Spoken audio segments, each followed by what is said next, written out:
จีกินอยู่ พ่อ ที่ไหน แม่มันไม่คุ้นมัน มาจีแล้วก็กินกเอาอ้อมถิ่มไว้แช่ขี้ไผ่โอ้ยเม็ดล่ะโอ้ยอายเขาบ่อิ่มเขาอยากให้เขาอีกแด่อายก็เลยบ่กินให้เอาเขามันหันให้เจ๊จะกินก็กินจะให้ไปก็เอากินเม็ดล่ะเอาอ้อมถิ่มไว้แช่ขี้ไผ่เม็ดล่ะโอ้ยอายเขาบ่อิ่มเอาบ่อิ่มจะได้อันนี้ของพ่ออันนี้ของแม่อยากกินให้อยากกินให้ก็เลยให้เอาของแม่ให้กินมดของแม่ล่ะให้อยากกินของพ่อกินมดของพ่อก็ให้ของพ่อเอ้ยมันนี่กะพ่อแม่มาสิมาก็ไม่เห็นอ่องกับผู้มึงจะได้กับผู้สิใช่ลูกโอ้ยมึงขอไปหาได้มาจีว่าไว้ให้พ่อได้ไว้ให้แม่ได้ที่ตู้ของห้องที่อันพอดีน้องมันอยากให้มันอยากกินเขาแล้วให้มันกินหมดหายว่ะให้มันกินหมดที่ตู้โอ้ยว่าฉันแม่พ่อก็เลยตี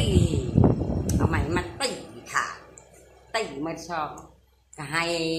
ตีเขาคำล่ะก็เลยพาน้องไปนอนอยู่กับลางเราเอาน้องมันไปนอนอยู่กับลางเราแล้วแจงตามาแล้วก็ไปหาครูบ้าอยู่อ่ะไปหาครูบ้าหันก็เลยอีต้นก็เลยเขาไงปั่นเขาให้กะเลยกินเขาน้ำครูบ้ากินเขาน้ำครูบ้าอยู่น้ำครูบ้าแหละครับไปแล้วมันนี่ถ้าน้องออกนี่ไปก็ไปหายาในยาอยู่ป่าก็ไปอยู่น้ำในยาแหละนี่จากในยาอีกนี่จากในยาก็ไปป่าโอ้ยเทศดาอีต้นก็เลยคนหนึ่งกับเพจเป็นยอดพรคนหนึ่งกับเพจเป็นงูเงามาครบกันงงับแต่ยอดพรก็ตายงูเห่าก็ไปแหนเอาเปลือกตุ้มกามาเป่าแต่ยอดพรก็ขึ้นแหละก็คบกันเอง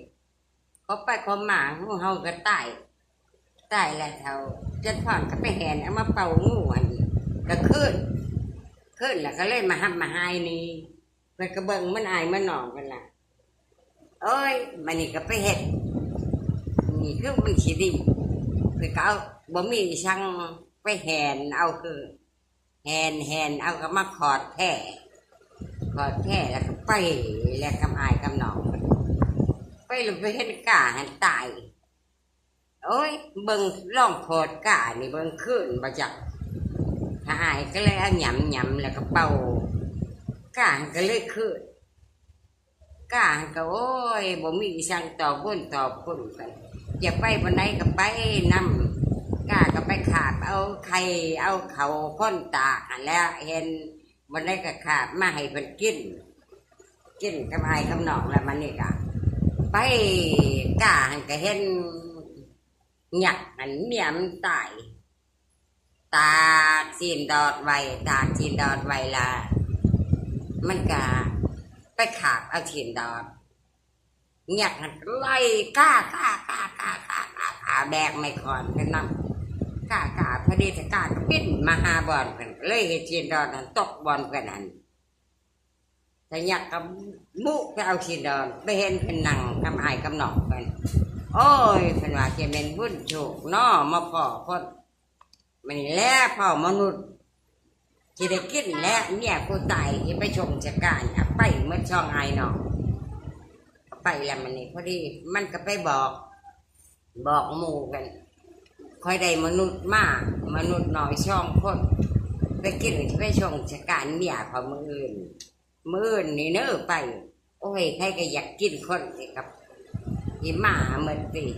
เป็นเบาคำอายคำหนองกันเบิ้งเป็นว่าลองก็ไปเต่าเบิ้งเป็นว่ากระละมันคือก็เลยไปจับยำเปลือกตุ้มกาไปเป่าเมียหยักมันก็เลย ขึ้นก็โอ้ยลูกเอ้ยจะมาจะใช้ยาอัญญา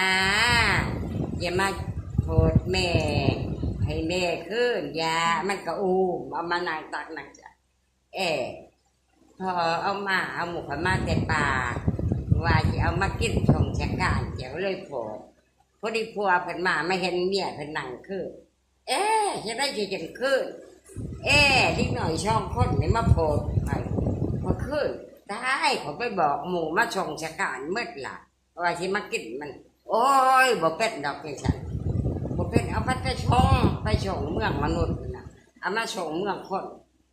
กับหมาเมื่อพัวมันเนี่ยเอามันมาชงมาไว้เบิ่งปันนี่นายยาแต่นายยาอยู่ป่าก็ชงไปหานายยาเปิดก็ไปอยู่ไปนอนน้ำนายยาละหยักหันกับเมื่อก็ตื่นมาคนก็มาทำหมูหยักเป็นจิมาเห็นเมียเป็นหนังจะว่าจะไปชงเขียกายังมาคือคนว่าอันมนุษย์ขอมาตีมันโผล่คือใช่ไม่ใช่อะไรเดียวหมูเขาเมื่อชงบ้านนี้โอ้ยหยักกันที่ได้แจ้งบอกเอาไว้โผล่คนบ้านโตมาตายให้กระจมน้ำมาที่ได้น่ะมันนี่เขาอยู่น้ำในยาแล้วมันไปยาเมื่องก็ให้บ้นให้แช่วอยู่ที่โชกเชาเงาฟันอยู่เมื่อบาท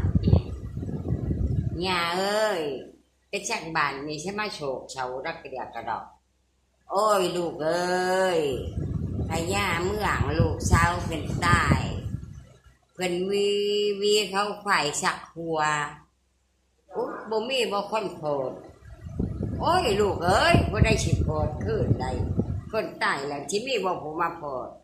โอ้ยบ่ค่อยอยากลองโผดดอกหญ้าไปน่ะอยากลองโผดเบิ่งมันนี่พอดี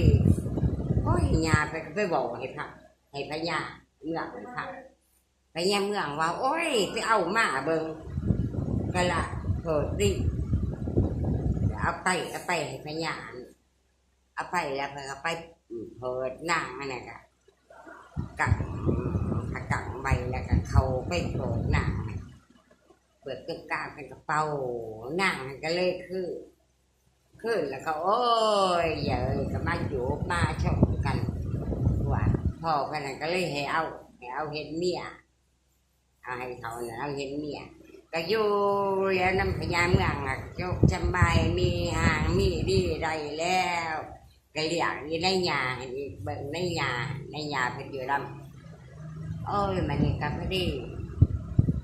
อยู่ไปเฮงนี่แหละกะพญาเมืองนั่นนี่กะลูกเช้าตายก็ได้ยินชาอันนั้นงูพบว่าเป็นชักเสียงตายว่างูพบก็เลยว่าพวกนี้พวกดิก็มาเอากันก็ไปเป่าขึ้นเลยขึ้นหมดพญาเนี่ยก็ให้เอาลูกเช้าไปเอาละมันนี่ก็พอดีโอ้ยห่างนี่ดีใดแล้วมันนี่ก็ชวนน้องไปแต่ว่าเมื่อยำพ่อแม่เจ้าถอดกันว่าเมื่อยำพ่อแม่เจ้าถอดน้องไปครับให้เงินให้คำใช้ในไทยบาทให้ครูบาพ่อหันแดให้อีนายาเพิ่นไปเช่าหันแดคนฟอกมันมาให้แม่เพิ่นกับผู้หาปอกในไทยบาทคือให้พระกระเต่ามากระเบอร์เขเผามาและเชนามากับมาเขเผาเขเผาหลอกกระดังมาก็ไปเวนอนนำในยาก็ให้ในยาผู้ปอกมันนี่ก็มาให้ครูบาให้มีแต่คนละปอกไปนอนน้ำครูบาคืนหนึ่งตามมากับมาหาแม่เป็นมากับมาหาแม่หาพ่อแม่ก็บ่จักว่าลูกก็เลยเอากระบักกายไว้เพื่อนเอายิงไว้คันได้ไว้กระลางก็ไปบอกกับพ่อกับแม่มันนี่ก็ขอพ่อขอแม่เป็นว่าเมื่อพอดีครูบามาทำมาย่ามเบิ่งน้ำพอได้แม่ไปแล้วทำว่าลูกเจ้ามาย่ามได้ให้ไล่ไปได้เงินคำจักเลยใช่ผมเขาบอกจักว่าลูกอันมันจะตีมันจะอะไรนี่